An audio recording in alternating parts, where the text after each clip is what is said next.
Hello students, स्वागत है सबका बंसल एकेडमी के यूट्यूब प्लेटफॉर्म के ऊपर। स्टूडेंट्स, आज हम आपके सामने हाजिर हैं एक नई प्रीवियस ईयर क्वेश्चन की सीरीज़ लेके। स्टूडेंट्स, आपके जितने भी प्रीवियस ईयर टीजीटी के एग्ज़ाम में, चाहे वो मेडिकल, नॉन मेडिकल, आर्ट्स में हिस्ट्री, पॉलिटी, ज्योग्राफी और एचपीजीके के क्वेश्चन आए हुए हैं, वो हम इस सीरीज़ में डिस्कस करेंगे। तो स्टूडेंट, जल्दी से चैनल को सब्सक्राइब कर लो, आपको फ्यूचर में सारी की सारी आपको नोटिफिकेशन आती रहे। बेल आइकन को प्रेस कर लो। तो चलिए शुरू करते हैं। आपके सामने पहला क्वेश्चन लेके हाजिर हैं। The original constitution of India is preserve इन। तो स्टूडेंट्स, जो हमारे भारत के संविधान की जो ओरिजिनल कॉपी है वो कहाँ पर प्रिजर्व करके रखी गई है? चार ऑप्शन आपके सामने है। प्रीवियस ईयर एग्जाम में क्वेश्चन आ चुका है। Number 1 archaeological survey of India. Number 2 B option president house. C prime minister house. D option parliament house. So students, right answer is parliament house. Students, parliament की library में हमारा जो संविधान है, हमारा जो कॉन्स्टिट्यूशन है, उसको हमने हीलियम फिल्ड केस में रखा हुआ है। एक हीलियम फिल्ड केस में सजाकर रखा हुआ है ताकि जो ओरिजिनल कॉपी है वो खराब ना हो। तो बड़ा इंपॉर्टेंट क्वेश्चन है जी, बड़ा इंटरेस्टिंग क्वेश्चन है। बहुत सारे लोगों को आंसर पता नहीं होता, वो उठाकर archaeological survey of India tick कर देंगे, प्रेसिडेंट हाउस टिक कर देंगे। No, answer is parliament house. तो पार्लियामेंट हाउस की लाइब्रेरी में स्टूडेंट्स, हमारे देश की जो पार्लियामेंट है वहाँ की लाइब्रेरी में एक हीलियम फील्ड केस के अंदर जो है हमारा जो संविधान है वो प्रॉपर सजा के रखा हुआ है। ठीक है, उसको प्रिजर्व करके रखा गया ताकि वो फ्यूचर में आगे आने वाले सालों साल तक खराब हो। तो बड़ा इंपॉर्टेंट क्वेश्चन है जी। ऐसी क्वेश्चन आपके एग्जाम में स्टूडेंट्स कई बार रिपीट भी होते हैं। सबसे ज़्यादा ज़रूरी चीज़ होती है कि आप एग्ज़ाम देने से पहले प्रीवियस ईयर क्वेश्चनों को अच्छे से करो। चलो आ जाओ नेक्स्ट क्वेश्चन पे। So students, the word socialist and secular were added to the preamble of Indian constitution by which amendment? बड़ा ही इंपॉर्टेंट क्वेश्चन है, very very important question, mark कर लो इस पर। ये क्वेश्चन बहुत बार कई सारे एग्जाम में क्वेश्चन पूछा जा चुका है स्टूडेंट्स, चाहे वो आपका टेट का एग्जाम है, चाहे वो टीजीटी कमीशन का है, चाहे वो सीटेट पेपर है, ये क्वेश्चन पेपर में रिपीट होता ही होता है। तो स्टूडेंट्स, पहली बार जो हमारे प्रेम्बल में दो शब्द सोशलिस्ट और सेक्युलर, प्रेम्बल को अमेंड किया गया था जी। पहली बार प्रेम्बल में ये दो शब्द जोड़े गए थे, सोशलिस्ट और secular. Answer is 42nd amendment. कौन सी amendment students? 42nd amendment. Very very important question. तो स्टूडेंट्स, 1976 में 1976 में ये 42nd अमेंडमेंट हुई थी। अब इससे जुड़े आपको पेपर में और क्वेश्चन कैसे पूछ सकता है? जो 42nd अमेंडमेंट थी, also known as mini constitution,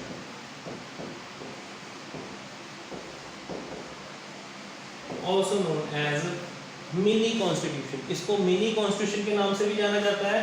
और एक और आपको पॉइंट बता दूं स्टूडेंट्स, कुछ ऐसे क्वेश्चन जो एनसीईआरटी ने दिए होते हैं वो डायरेक्ट पेपर में पूछे जाते हैं। Also known as constitution of Indira Gandhi, इसको students constitution of Indira Gandhi,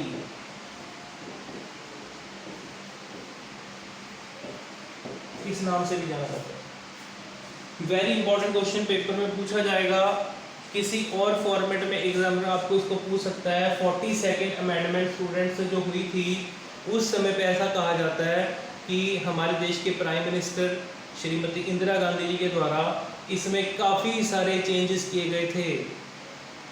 सबसे इम्पॉर्टेंट चीज़, कंप्लीट एक पार्ट 4A हमारे कॉन्स्टिट्यूशन का स्टूडेंट्स, पार्ट 4A, इसको भी हमने 42nd अमेंडमेंट के जरिए अपने संविधान में ऐड किया था। तो जल्दी से कमेंट करके बता दो कि पार्ट 4A क्या है। ठीक है जी, आपका कमेंट आना चाहिए। ठीक है, और वीडियो अच्छी लगे तो वीडियो को लाइक जरूर करना। तो चलिए स्टूडेंट्स, आई होप सबने इंपॉर्टेंट पॉइंट नोट कर लिए होंगे। ठीक है, नेक्स्ट है जी, very important question, no person shall be a citizen of India if he has. ये क्वेश्चन प्रीवियस पेपर में आ चुका है। जिन्होंने लास्ट एग्ज़ाम ये दिया था, ये पॉलिटिकल क्वेश्चन पेपर में आया था और ये एक अच्छा क्वेश्चन है। एग्जामिनर जब आपसे ऐसा क्वेश्चन पूछ लेता है थोड़ा स्टेटमेंट बेस्ड, तो बहुत सारे बच्चे ऐसे क्वेश्चंस में कंफ्यूज हो जाते हैं। तो स्टूडेंट्स क्वेश्चन ध्यान से पढ़ो। No person shall be a citizen of India if he has, कोई व्यक्ति जो भारत का नागरिक नहीं रहा, कब ऐसा कब होगा?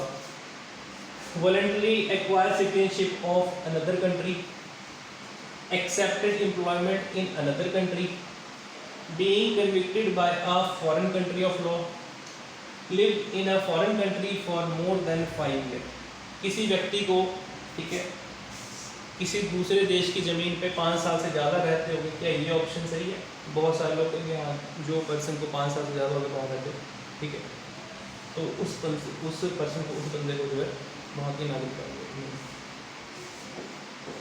कोई पर्सन कन्विक्टेड है फॉरेन कोर्ट ऑफ लॉ में, अगर कोई व्यक्ति दूसरे देश में किसी ने क्राइम किया, कन्विक्टेड है, तो भारत से उसकी नागरिकता जो है खत्म हो जाएगी, तो वो व्यक्ति जो है सिटीजन ऑफ इंडिया नहीं रहेगा, गलत होगा। Accepted employment in other country, किसी व्यक्ति की अगर यूएस में, कनाडा में जॉब लगी तो इसका मतलब वहाँ की उसको नागरिकता नहीं मिलेगी। Answer is voluntary acquired citizenship of another country. किसी व्यक्ति को स्टूडेंट्स अगर दूसरे देश की नागरिकता मिल जाती है तो ऑटोमेटिकली हमारे देश से उसकी नागरिकता खत्म हो जाती है। हमारे कॉन्स्टिट्यूशन में प्रोविज़न है सिंगल सिटीजनशिप का। आपको पेपर में क्वेश्चन पूछा जाएगा तो नोट कर लो जी स्टूडेंट, सिटीजनशिप से जुड़े हुए कुछ इंपॉर्टेंट पॉइंट। पहला पॉइंट इसका पार्ट सेकंड, हमारे संविधान में इसका पार्ट सेकंड है। हमारे कॉन्स्टिट्यूशन में पार्ट सेकंड किस चीज़ की बात करता है? सिटीजनशिप के बारे में। तो सिटीजनशिप में स्टूडेंट्स आर्टिकल कितने कितने से हैं? आर्टिकल 5 to 11, ठीक है जी। हमारे संविधान के जो अनुच्छेद हैं, आर्टिकल है 5 से लेकर 11 तक, किसकी बात करते हैं? सिटीजनशिप, ठीक है जी। आई होप क्वेश्चन सबको समझ में आ गया होगा।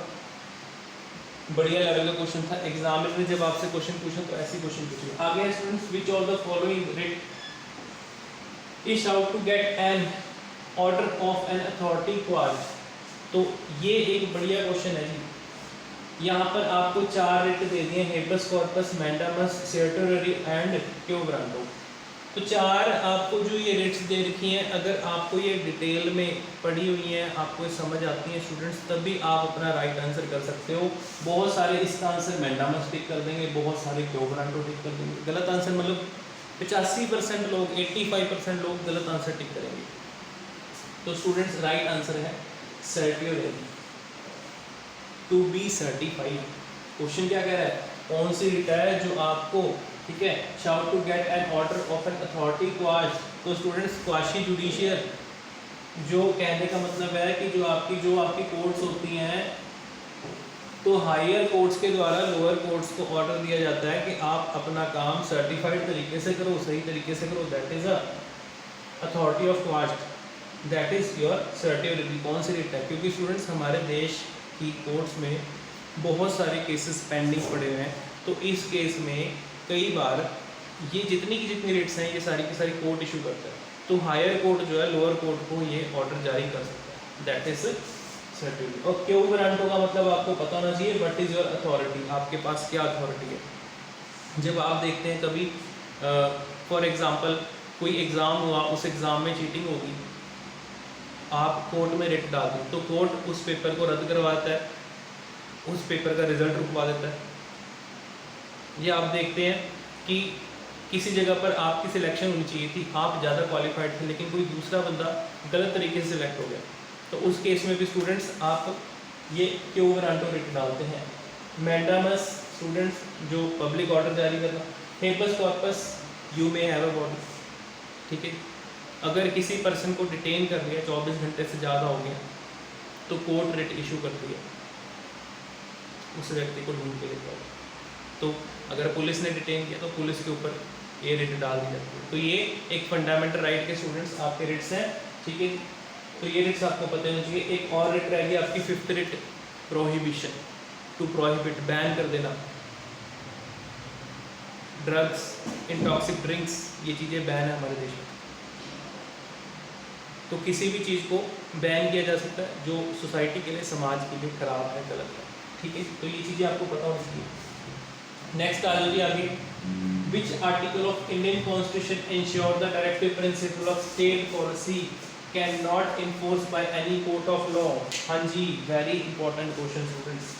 कौन सा आर्टिकल है, 4 ऑप्शन दे गए हैं, यहीं पर ही बहुत सारे बच्चे कंफ्यूज हो जाते हैं। स्टूडेंट्स एग्ज़ाम में आपको 448 आर्टिकल पढ़ के जाने की जरूरत है। एग्ज़ाम में आपको 460 आर्टिकल पढ़ने की जाने की जरूरत है। एग्ज़ाम में आपने कोई रट्टा नहीं मारना कि मैं 250 आर्टिकल पढ़ के चलूँगा। सिर्फ एग्ज़ाम पॉइंट ऑफ व्यू से, पेपर के पर्सपेक्टिव से आपको 50 to 60 ऐसे इंपॉर्टेंट आर्टिकल्स हैं जो पता होने चाहिए, जो पेपर में बार बार रिपीटेड क्वेश्चन आते रहते हैं। तो स्टूडेंट्स सबसे पहला point DPSP directive principle of state policy, court में चैलेंज नहीं कर सकते। ठीक है, क्वेश्चन कह रहा है can not be enforce by any court. कौन सा आर्टिकल है? Article 37, very important. सो अगर मान लीजिए किसी को आंसर नहीं भी आता है, तब भी इस क्वेश्चन को इजीली एलिमिनेशन मेथड से किया जा सकता है, क्योंकि स्टूडेंट्स आर्टिकल 12 से लेकर 35 तक तो आपके फंडामेंटल राइट है। आर्टिकल 33 DPSP का हिस्सा नहीं है। अगर आपको आर्टिकल 51A भी पता है